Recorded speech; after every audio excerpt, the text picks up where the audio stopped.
Ladies and gentlemen, boys and girls, welcome to Fenway Park. On May 16th in 2013, the Red Sox were one strike away from defeat, losing 3-1 at the Trop. They instead pulled off perhaps their most dramatic victory of the season. Will Middlebrooks was pinned in a 1-2 count from Rays closer Fernando Rodney. He stayed back on an 85-mile-per-hour changeup and hammered it into the gap in left center that cleared the bases and gave the Red Sox the lead. Junichi Tazawa nailed it down in the bottom of the ninth for a dramatic 4-3 victory. Fenway Park was not even half full when Adrian Gonzalez walked to the plate in the bottom of the ninth inning on May 16th in 2011. The 6-run deficit against the Orioles had sent most of the fans scurrying for the streets. But the Sox had rallied all the way back when Adrian drove a ball off the wall. Jacoby Ellsbury scored from second, and Dustin Pedroia sprinted all the way around from first, giving the Red Sox a stunning walk-off 8-7 victory.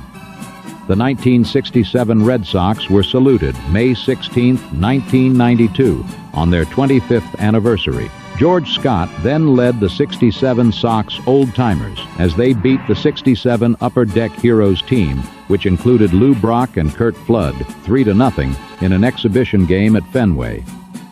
In 1968, on May 16th, trailing 10-5 to the Yankees at Fenway, the Red Sox charged from behind with a 6-run rally in the 8th inning.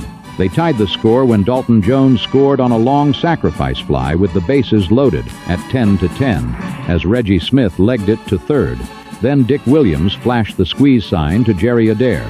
Dooley Womack was on the mound, and as Smith broke for the plate, Adair bunted the ball perfectly to the first base side of the mound, letting Reggie come across with the go-ahead run.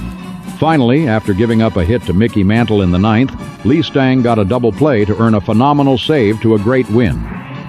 On May 16th in 1964, Dick Radat's bat, as well as his arm, led the Sox to a 6-5 win over the Minnesota Twins in 10 innings.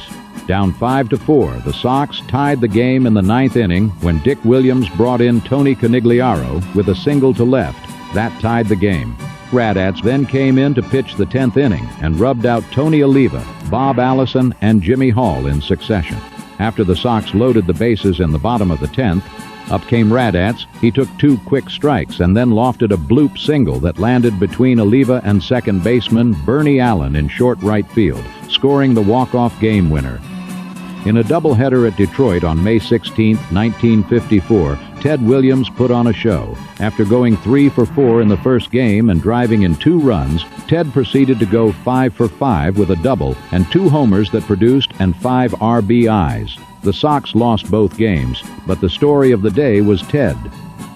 On May 16th in 1930, the Sox beat the Yankees 5-4 in a come-from-behind dramatic win.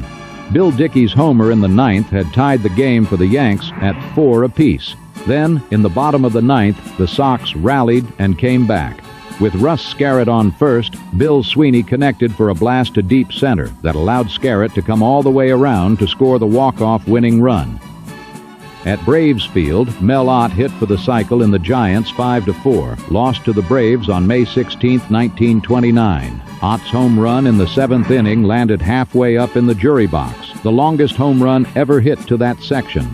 But after the Giants went ahead 4-3, in the top of the 10th inning, Earl Clark singled and Joe Dugan drove him in off Carl Hubble to retie the game.